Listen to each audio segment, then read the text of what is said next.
Hey friends, welcome back to my channel. My name is Kaylin and this is Full Purpose in Heart. If you are new here, I invite you to subscribe to my channel, follow along in our homeschool journey as I continue to share resources and stories and tips and techniques and everything that we're doing over here in our homeschool. So thanks so much for joining me in this video. I want to share with you guys today what I have put into our summertime basket.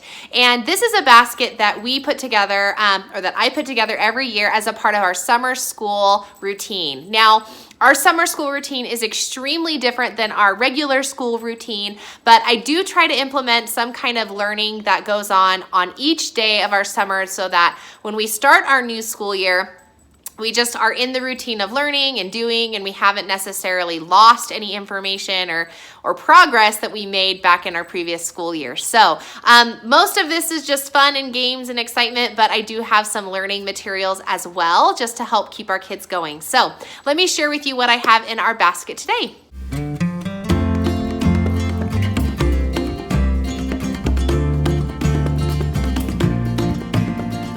Okay, so I have just a few things in my basket this year. I've done this many years before, and you may find those videos here on my channel, but some years they're a lot more elaborate, and then this year it's a little bit more relaxed. Last year I made a really fun reading themed, and I made like a flag and all this kind of fun stuff, and it was a really fun year. But this year I kind of dialed it back a little bit. So every morning when we start our daily routine, I am going to, we start with a game. So I'll have my kids, well, we might start with singing time. I don't know for sure, but I start my kids. We usually have about an hour-ish that we spend together, and the hour always depends on the day. So sometimes it might be earlier in the morning, sometimes it might be closer to lunchtime, but it'll just kind of be any time during that morning so that we can have just a little bit of routine in our day. And we start with the first thing that I have here in my basket. Let's just talk about the songs. So I made these a couple of years ago, and then I kind of add to them and I take some out depending on the year. But on all of these, there's like the name of a song and a little picture. So the picture represents the song, and it's for the younger kids in the family, and then the words are for the older kids of the family so that they can read those words. And I have them by color so that usually whoever the helper of the day is gets to choose a color, and then we'll pull out all of the colors of that match, have them upside down, and then we'll sing. Sometimes we'll sing all of them. I think that I have like 4 or 5 of each color. And sometimes each kid will pick one. Sometimes we'll just sing one. But these are mostly faith-based songs. They're just primary songs.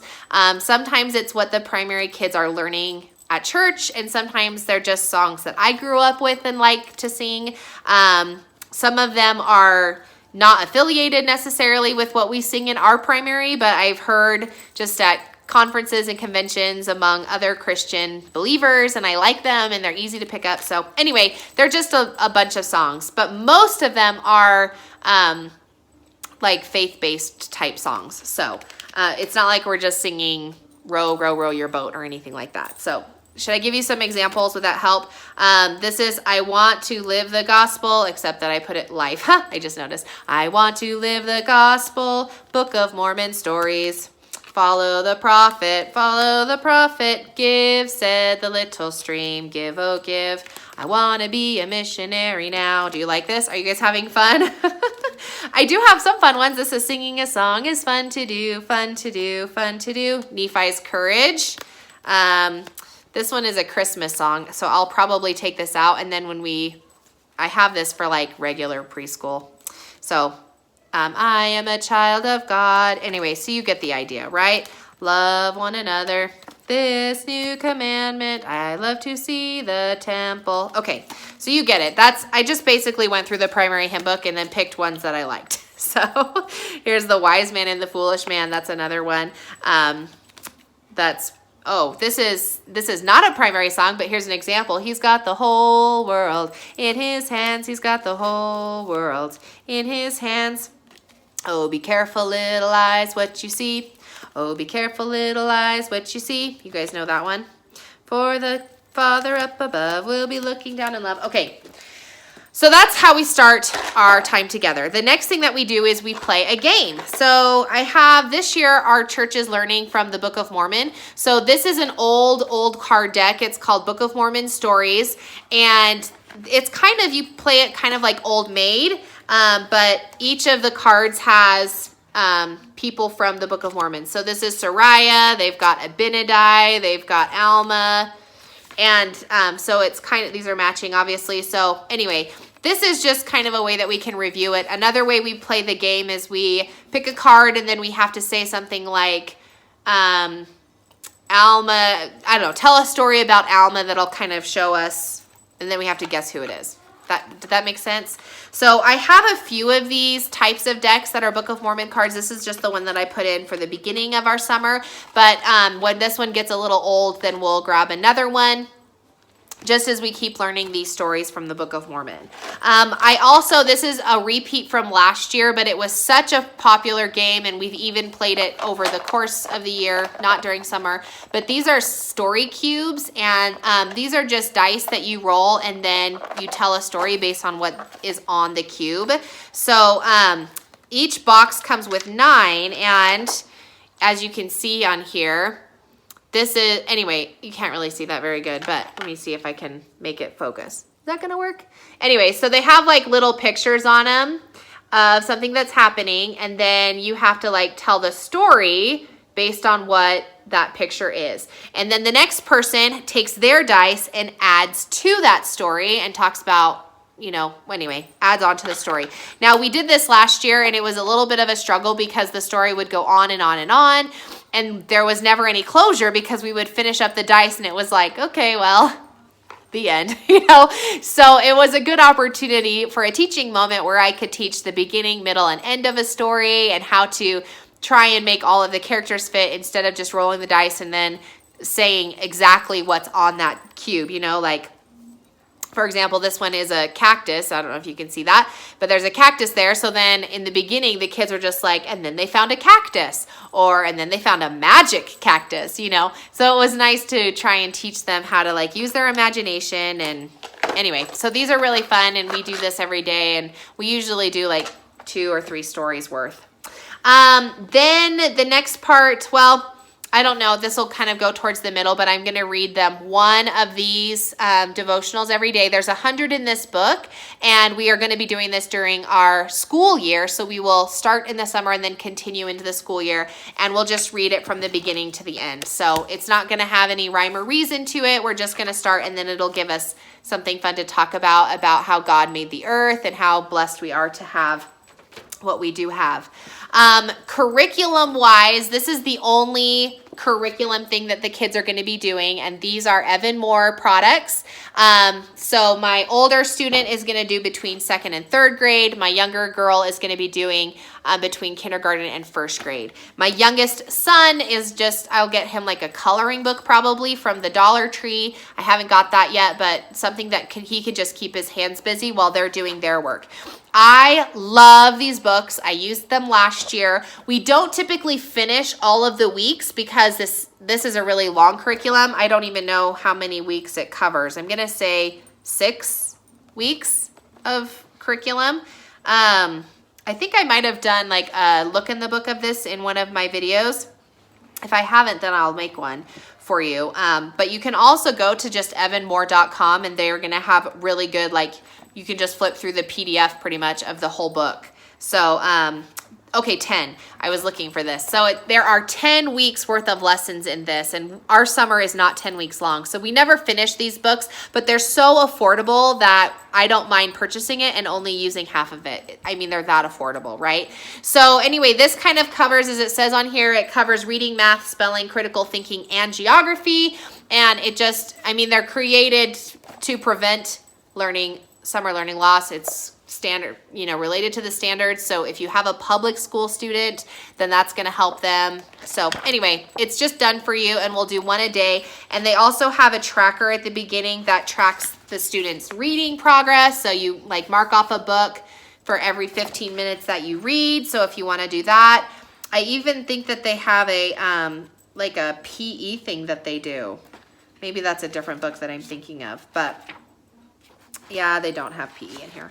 That's a different book. But anyway, these are really good, and they come in, I don't even know. I think they go up to 6th grade, but don't quote me on that. So anyway, we will be doing that. And then every day we're going to be doing some kind of reading out loud where the kids are just going to, you know, they'll have like some little games or Legos or something that they can play with while I read to them. And these are our selections for this summer. I have 4 books that we can choose from, and we'll get through whatever we can. But I've picked Pippi Longstocking, Stuart Little, Charlie and the Chocolate Factory, and Charlotte's Web.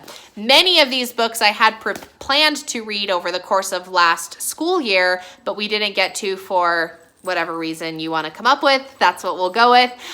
So we're going to try to get through as many as we can. Hopefully we'll get through all 4 of them this summer. The other fun thing that I have, and we'll kind of interject this won't be an everyday thing, but maybe once or twice a week. Grandma gave us Boys Book of Adventures, and so some of them, this is an outdoor activities book, but they just have some fun things that we can read, and then if we want to do the activity we can, or we'll just talk about doing the activity, but it's just got some fun things that we can do. And my daughter's kind of like a tomboy in and of herself because she has 2 brothers, and she's just really fun to be around. So anyway, we'll read through this book and just kind of, you know, do some of these activities. It says that there's stickers too, which it appears that we've gotten to the stickers. But anyway, so this is by, I don't even know, Barron's. So if you're looking for this, the Boys Book of Adventures. So we're going to do this one, and it does say no girls allowed, but we're doing it with the girls. So the last thing that I'm super excited about for this year. So last year, you'll remember I mentioned at the beginning of the video, I had our reading flag with all of the badges that we made, and it was so fun.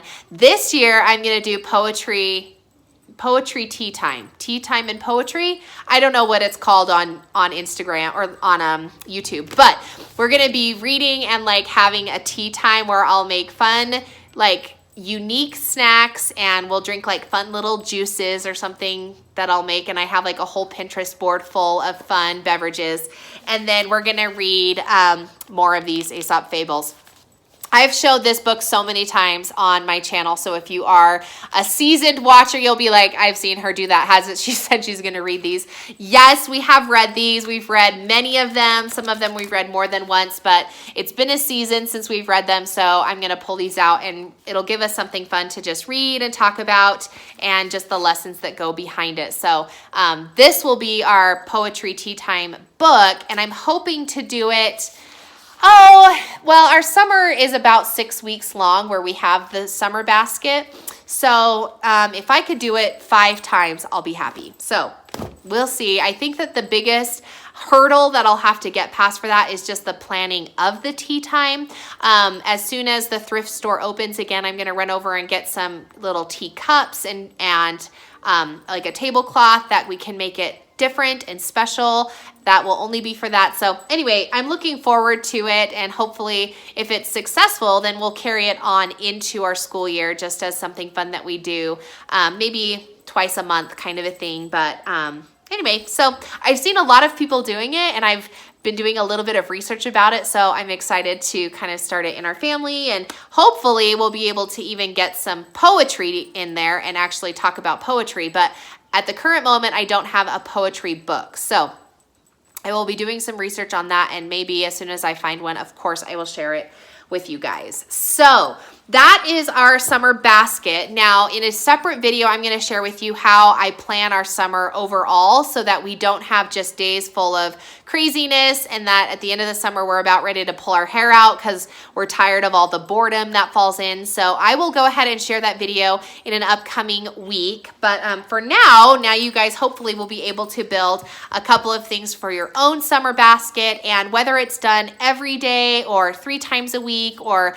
you know, on a hit and miss basis, it's some kind of routine and system. And our family, for one, thrives on routines. So hopefully you found this video helpful. Check the description box below, and I'll put a few links down there below, especially for the Evan Moor book. I'll see if I can find, anyway, some of these other books. Most of them I got from the Scholastic. So But I'll put like the story cubes down there. I don't know if you can find these anymore, but I'll put some links down there for that if you'd like. So anyway, thanks so much for watching this video, and we will catch you guys in another one. Bye.